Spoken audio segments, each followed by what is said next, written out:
really important. And this is, how do you make a teacher great? Now, it seems like the kind of question that people would spend a lot of time on and that we'd understand very well. And the answer is, really, that we don't. Let's start with why this is important. Well, all of us here, I'll bet, had some great teachers. We all had a wonderful education. That's part of the reason we're here today, part of the reason we're successful. I can say that, even though I'm a college dropout. I had great teachers. And in fact, in the United States, the teaching system has worked fairly well. There are fairly effective teachers in a narrow set of places. So the top 20% of students have gotten a good education. And those top 20% have been the best in the world if you measure them against the other top 20%. And they've gone on to create the revolutions in software and biotechnology and keep the U.S. at the forefront. Now, the strength for those top 20% is starting to fade on a relative basis, but even more concerning is the education that the balance of people are getting. Not only has that been weak, it's getting weaker. And if you look at the economy, it really is only providing opportunities now to people with a better education. And so we have to change this. We have to change it so that people have equal opportunity. We have to change it so that the country is strong and stays in the forefront of things that are driven by advanced education, like science and mathematics. When I first learned the statistics, I was pretty stunned at how bad things are. Over 30% of kids never finish high school. And that had been covered up for a long time because they always took the dropout rate as the number who started in senior year and then compared it to the number that finished senior year because they weren't tracking where the kids were before that. But most of the dropouts had taken place before that. And so they had to raise the stated dropout rate as soon as that tracking was done to over 30%. For minority kids, it's over 50%. And even if you graduate from high school, if you're low income, you have less than a 25% chance of ever completing a college degree. If you're low income in the United States, you have a higher chance of going to jail than you do of getting a four-year degree. And that, doesn't seem entirely fair. So how do you make education better? Our foundation for the last 9 years has invested in this. There's many people working on it. We've worked on small schools. We've funded scholarships. We've done things in libraries. A lot of these things had a good effect. But the more we looked at it, the more we realized that having great teachers was the very key thing. And so we hooked up with some people studying how much variation is there between teachers, between, say, the top quartile, the very best, and the bottom quartile. How much variation is there within a school or between schools? And the answer is that these variations are absolutely unbelievable. A top quartile teacher will increase the performance of their class based on test scores by over 10% in a single year. What does that mean? Well, that means if the entire U.S. for 2 years had top quartile teachers, the entire difference between us and Asia would go away. And within 4 years, we would be blowing everyone in the world away. So it's simple. All you need is those top quartile teachers. And so you'd say, well, wow, that's good. We should reward those people. We should retain those people. We should find out what they're doing and transfer that skill to other people. But I can tell you that absolutely is not happening today.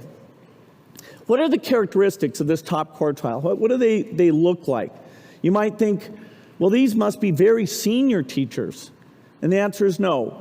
Once somebody is taught for 3 years, their teaching quality does not change thereafter. The variation is very, very small. You might think, well, these are people with master's degrees. They've gone back and they've gotten their master's of education. This chart takes 4 different factors and says, how much do they explain teaching quality? That bottom thing, which says there's no effect at all, is a master's degree. Now, The way the pay system works is there's two things that are rewarded. One is seniority, because your pay goes up and you vest into your pension. And the second is giving extra money to people who get their master's degree. But it in no way is associated with being a better teacher. Teach for America, slight effect. For math teachers, majoring in math is a measurable effect. But overwhelmingly, it's your past performance. There are some people who are very good at this. And we've done almost nothing to study what that is and to draw it in, to replicate it, to raise the average capability, or to encourage the people with it to stay in the system. You might say, well, do the good teachers stay and the bad teachers leave? The answer is, on average, the slightly better teachers leave the system, and it's a system with very high turnover. Now, there are a few places, very few, where great teachers are being made. A good example of one is a set of charter schools called KIPP. KIPP means knowledge is power.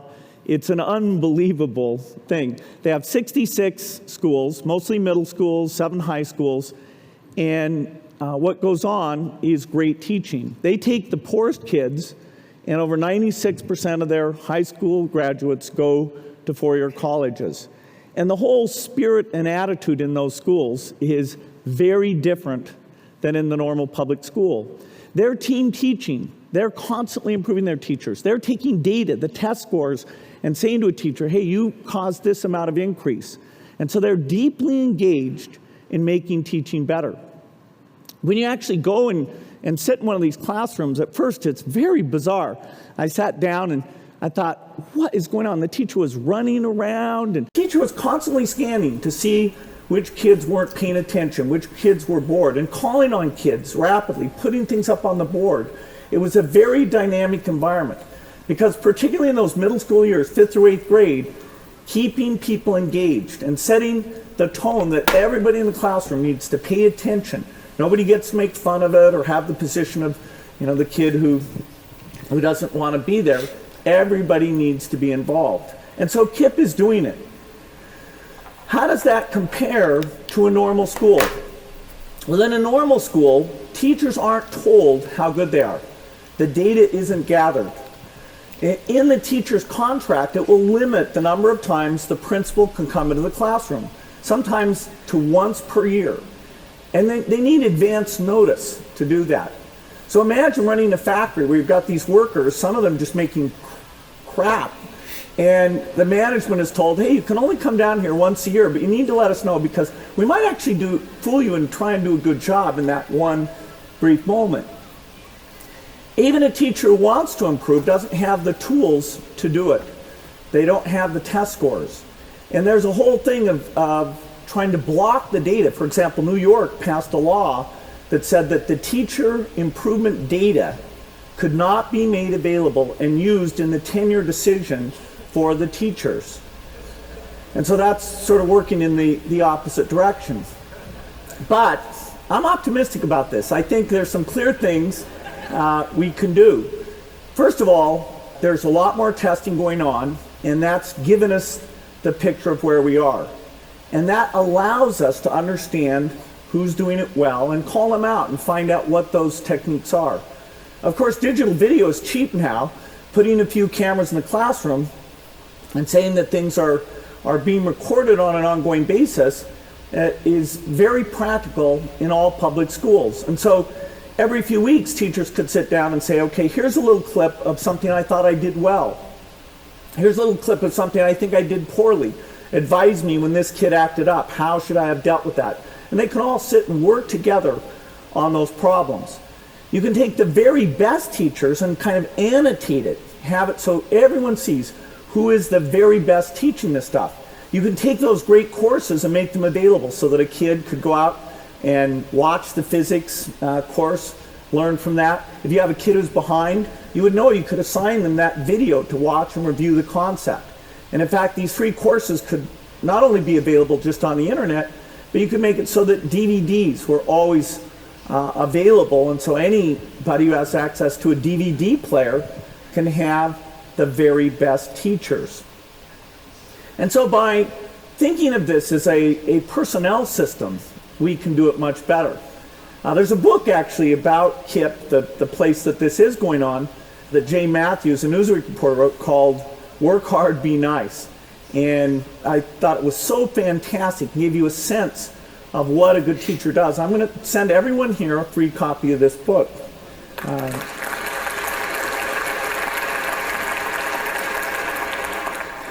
Now, we put a lot of money into education, and I really think that education is the most important thing to get right for the country to have as strong a future as it should have. In fact, we have in the stimulus bill, it's interesting, the House version actually had money in it for these data systems, and was taken out in the Senate because there are people who are threatened by these things. But I'm optimistic. I think people are beginning to recognize how important this is, and it really can make a difference for millions of lives if we get it right. Well, I only had time to frame those two problems. There's a lot more problems like that. AIDS, pneumonia. I can just see you're getting excited just at the very name of these things. And the skill sets required to tackle these things are very broad. You know, the system doesn't naturally make it happen. Governments don't naturally pick these things in the right way. The private sector doesn't naturally put its resources into these things. So it's going to take brilliant people like you to study these things, get other people involved, and you're helping to come up with solutions. And with that, I think there's some great things that will come out of it. Thank you.